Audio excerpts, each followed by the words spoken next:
Hello, happy July 4th. Let's start off by talking about the reads and the analytics for the month of June, and then we'll go over the July TBR. June was a very productive month. I read 3 novels, 4 works of nonfiction, 3 short stories, and a whopping 20 volumes of manga. Not half bad. The first book I finished in June was Thunderhead by Neil Shusterman, the second installment in his Age of Scythe trilogy. I'm not gonna lie, I was trying to read this book for at least 8 months. I was having such a hard time getting motivation.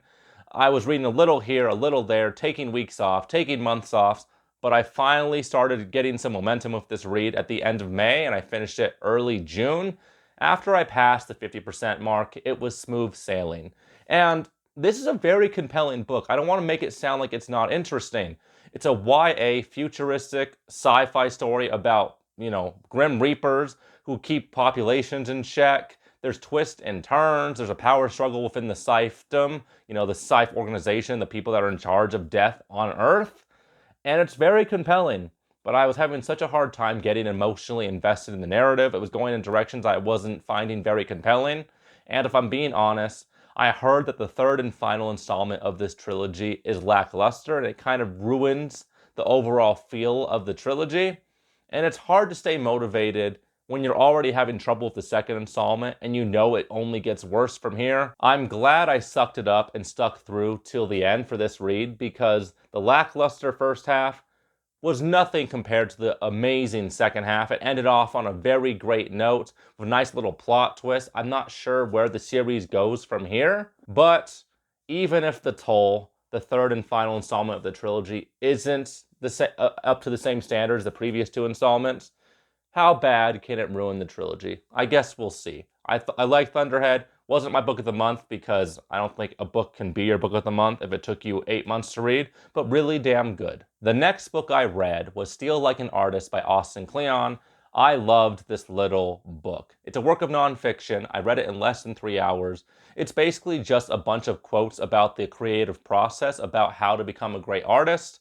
The central message is, to become a great artist, you must steal like a great artist. Because it is very hard in the year 2024 to create an original piece of artwork.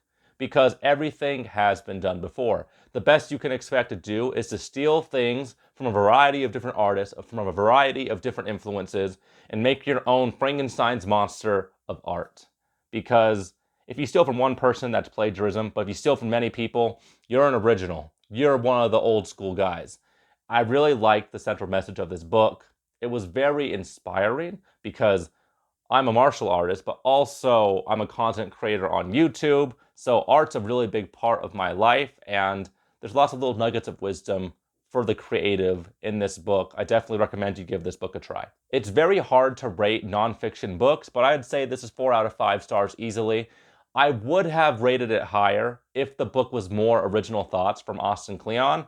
One thing I thought that was very funny about this book is that it's titled Steal Like an Artist. And basically every word in this book, they're not his original words. It's just him quoting other people. So he did steal like an artist, and it worked. This next book was the big surprise of June. Warm Bodies by Isaac Marion. I really enjoyed this book, and I'm super surprised that I did. I watched the movie for this book, the movie adaptation, probably 10 plus years ago. It's a zombie romance book, which isn't my usual cup of tea. But my wife told me that the book was much better than the movie, so I took her at her word and I read it, and boy, was she right. This was a very thought-provoking, introspective critique of a lot of the ills that human society faces today. It's a biting critique of nihilism, about why you should find a life that is worth living, about finding the meaning of life, about chasing your passions. And it was just way more thought-provoking than I was anticipating. Also, if you're into audiobooks, the narrator for this audiobook was amazing. I only listened to it for perhaps an hour, then I just read it in Kindle form. But Warm Bodies, by gosh, what an introspective philosophical work, beautiful writing, thought-provoking passages. I'm not a big fan of romance books. I almost never read them, but I love a good zombie book. But when I read this zombie romance book, it was really damn good. If you've seen the movie and you're like, this just seems cute and silly, you'll read this book, and there's some cute and silly parts, but it's a very serious work of fiction. And yeah, Isaac Marion, he could write. I've just learned that Warm Bodies is the first book in a trilogy. I may have to continue on with the series, but definitely you could read Warm Bodies as a standalone, and that's probably what I'm going to end up doing. But yeah, this book, I'm still thinking about it like 25 days after I finished it. Very damn good. I can't believe I'm saying this, but I'm rating a zombie romance book 4 out of 5 stars. Clearly the biggest surprise of June by far. Show Your Work is another book by Austen Kleon. It's also very short. I read this in under 3 hours. This is one of those books that after reading it, I was just asking myself, why did I have to read a book about this? Why didn't the ideas in this book just naturally occur in my brain? Because it all seemed so simple. The central message of Show Your Work is this. If you are a content creator, if you are an influencer, if you are an artist, if you are a YouTuber, you have so much to gain from showing your work. By giving your fans, by giving your subscribers, by giving your followers a little behind the scenes sneak peek at what you are working on. Because there's a lot of advantages to this. If you share what you are working on with your followers, with your subscribers, you're going to get feedback before the finished product, which will lead to you creating a better product. It'll hold you accountable. It'll put you in connection with other people who are doing the same thing so you can get some more resources, and also helps you build a rapport with your fan base. These are all things I should have just learned from my experience because I live my life, a lot of it in the public eye, but reading Austen Kleon to explain it to me, it came across very clearly. So this book definitely will be influencing what I'm doing with the channel, what I'm doing in my day job at this point going forward. A very short read, probably not as inspiring as Steal Like an Artist, but I definitely think it has a lot more value to give the everyday people, everyday content creators. So another 4 out of 5 stars from Austen Kleon. The next book I'm going to talk about is by far the most influential book I've read in June, and that is Building Your Second Brain by Tiago Forte. I've been subscribed to Tiago Forte's YouTube channel for several months now. I really enjoy his work, so I thought it was fitting that I pick up his book, Building Your Second Brain. And this one blew my mind. The central message of this book is this. The human brain did not evolve over millions of years to be a storehouse, to be a storage for ideas. The human brain evolved over millions of years to come up with ideas, to be creative, to generate ideas. And by building your second brain, what is your second brain? It's essentially a database of sorts where you put all the relevant information, all the inspiring things you encounter on your day-to-day, and you put it into your second brain, into your database. That way you don't forget about it, you don't lose that information. And by not having to stress about all this information you're trying to absorb, you free up your mental energies to come up with ideas, to be creative, to create great things, to do things that are actually important and relevant to your life. I am taking a lot of the lessons in this book and I'm applying it to my life, and hopefully these things become habits and they stick. After concluding this book, I started building my database. I started gathering video clips, quotes, things I'm going to be using in my content later on in this year. And hopefully reading this book will end up paying dividends for me as a content creator because it's already saved me some time. And I've only been building my second brain for 2 weeks now. The only sad thing about Building Your Second Brain is that after I finished it, I picked up Tiago Forte's second book, The Para Method. And honestly, this book did not need to be written. He could have just made Building Your Second Brain 20 to 40 pages longer, and this book would have been completely redundant, completely useless to read, because Building Your Second Brain really had everything in this book written in a better way. The Para Method is a helpful guide about how to start taking notes and gathering information to put them into your second brain. Para is an acronym for projects, areas, resources, and archives, and all the information you encounter in your life that is relevant to you will fit into either of these categories. He gives some actionable tips and tricks about how to use the Para Method in your notes, in your apps, in your information, in your documents, in your second brain. And it's very actionable and it's very useful, but it honestly did not need to be written. One positive, it did really solidify some of the main things I should be doing from Building Your Second Brain. I'm glad I read it, but honestly, read Building Your Second Brain and then read the introduction to Para, and then just pick which chapters that are relevant to what you're trying to do. And that's probably the best way to go about reading these 2 books. The Para Method is a book that did not need to be written. That being said, it was a very helpful 2 out of 5 stars. I realize now that I didn't rate Building Your Second Brain 4 out of 5 stars, much better than the Para Method, but both these books are worth your time if you are trying to become more productive and more organized. The last book I read in the month of June, I finished it on June 30th with just a few hours to spare in the month, and that book is Malice by John Gwynne, the first installment in the Faithful and the Fallen series. I'm not gonna lie, I was not feeling this book for the first 400 pages. It's a big boy, it's like 628 pages, but I just didn't care for one of the main point of view characters. It was Veritas. I hated this point of view character. He had a lot more like screen time than the other characters, and that bugged me.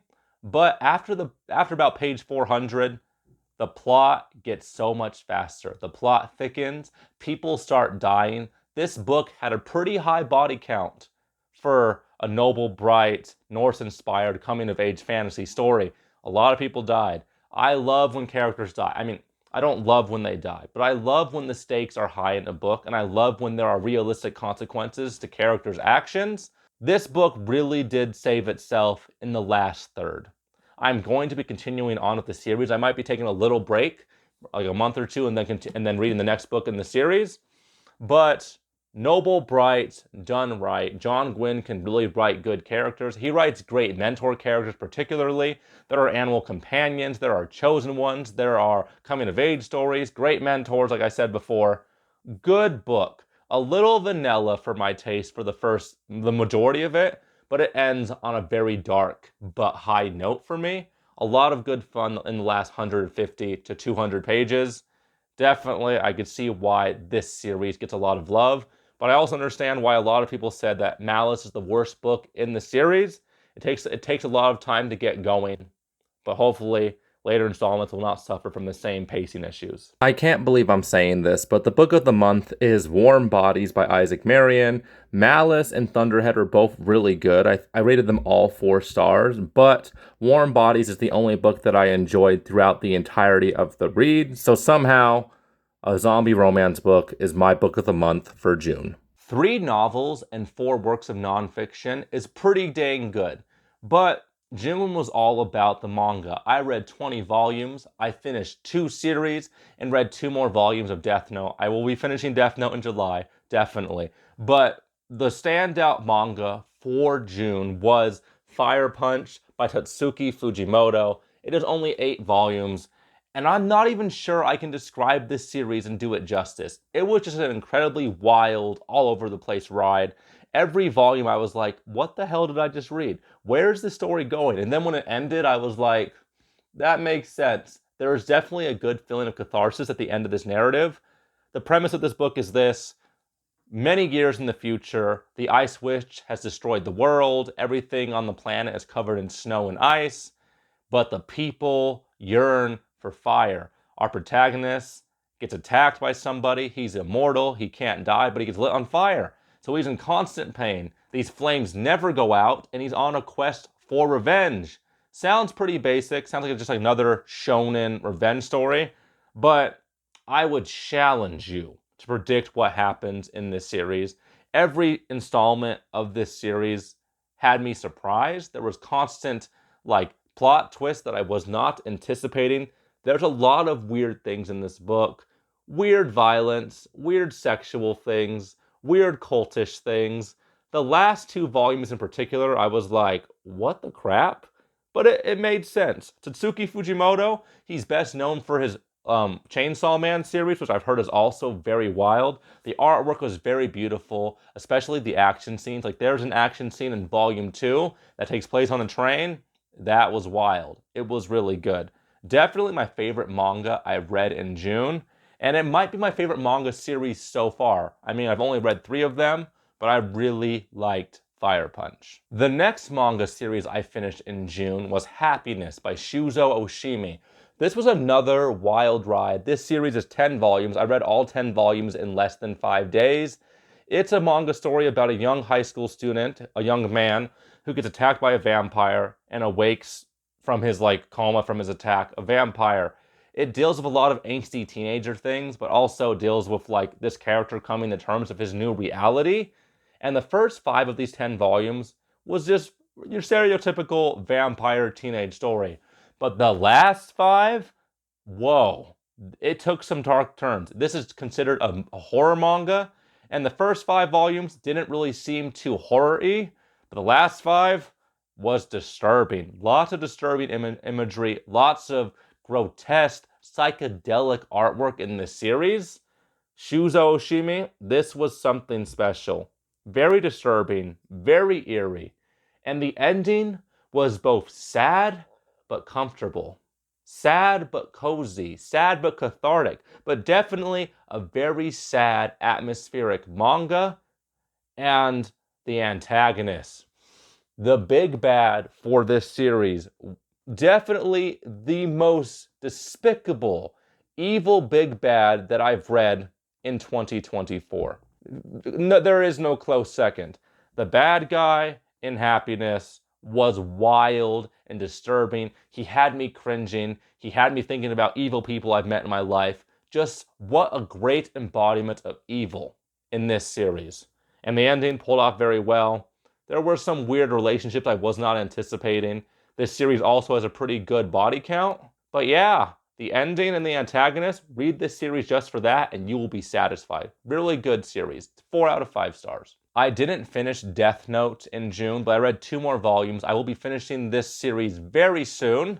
I'll be talking more about that later, but Death Note, it's a manga about a young man, a high school student who finds a notebook that if he writes anybody's name in the notebook and he imagines their face, they die. Our protagonist gets a god complex. He wants to change the world. It's a dark, atmospheric, eerie thriller manga, and I'm enjoying it, but it's very wordy. I know that sounds very silly, but like Happiness and Fire Punch, there's not too much words to picture ratio, like a lot more pictures than there are words. These are very long-winded manga, and I know that seems like an oxymoron, but there's a lot of thoughts, there's a lot of thinking, there's a lot of just explaining in Death Note, and I'm enjoying it, but it's definitely a slower read for a manga, but I'll be finishing it soon. I also read 3 short stories from Stephen King in June: The Red Screen, Graveyard Shift, and The Fifth Step. The Red Screen was a little cheesy, it was just alright. Graveyard Shift was disgusting, but also just alright. But The Fifth Step, that was a really damn good short story. It gave me very strong The Man Who Loved Flowers vibes. The Man Who Loved Flowers is one of my favorite Stephen King short stories. It's in his Night Shift collection. And The Fifth Step captured the same atmosphere, captured the same feel. That may be a little bit of a spoiler if you're a big Stephen King fan, but yeah, that's definitely the best short story I read for the month of June. Before I talk about the July TBR, let me go over briefly the analytics for June because it was a no good month. An absolutely abysmal month for the channel, especially because the previous few months were pretty dang good. In June, I only gained 11 subscribers. I only had 1,454 views with a grand total of 52 watch hours. My best performing video was 10 standalone books to read before 2025. I did enjoy filming this video, and it did better than anticipated in comparison to the other videos for the month. But by far, the biggest disappointment in terms of videos for June was my series review of Orange. It was my first manga review. I'm still learning how to become a better video editor, and my lack of skill showed very clearly in my series review for Orange. But it was the kick in the pants I needed to really focus on my video editing and increasing my skills in that area. So the next manga review will be definitely a lot better. But that was a good opportunity. Manga reviews clearly outperform book reviews on YouTube, but they're also a lot harder to make because there's a visual medium you have to do. So my next manga reviews will be of a much higher quality. I've been collecting video clips for them for the past 10 days. I will get better. I'm becoming a better content creator every week. But the series review video for Orange, that was definitely what I needed. It gave me the motivation, the painful motivation I needed to improve my skills, and hopefully it leads to better things. I guess one of the biggest takeaways, one of the biggest announcements for the month of June is I'm abandoning one of my main goals that I made in January.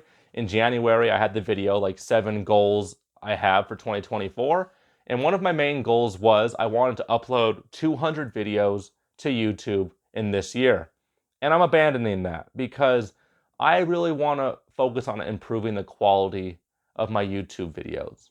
Because yes, Focusing on quantity will slowly improve your quality over time, but the best way to improve quality is to focus on quality.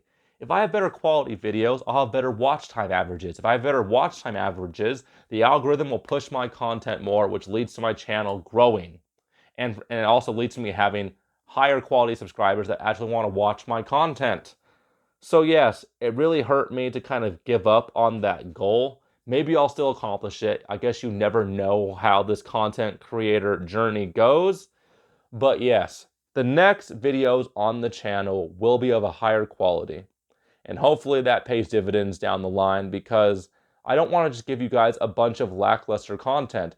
All the time, whenever I watch the videos that I upload, I'm like, I could do that better if I just had better video editing skills, if I just had better scripts, if I just had better ideas to share with you guys. I think the first half of the year went very well, but I think the second half of the year will be much better. The mantra for the second half of the year is quality over quantity, and I'm sure it'll pay dividends down the line. So now that we've gone over the analytics, let's talk about the reading goals for July. Let's go over the TBR. I found that for myself, that when I have a very large TBR, I don't accomplish anything on it because it's very intimidating. So I try to keep my TBRs very small, very flexible, very free-flowing, because I want to make sure that I could read in a line with my mood.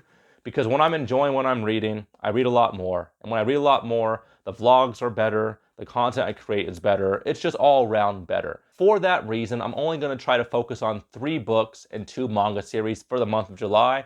And those 3 books are Nation by Terry Pratchett, Fever Dream by George R.R. Martin, and Blackwater by Michael McDowell.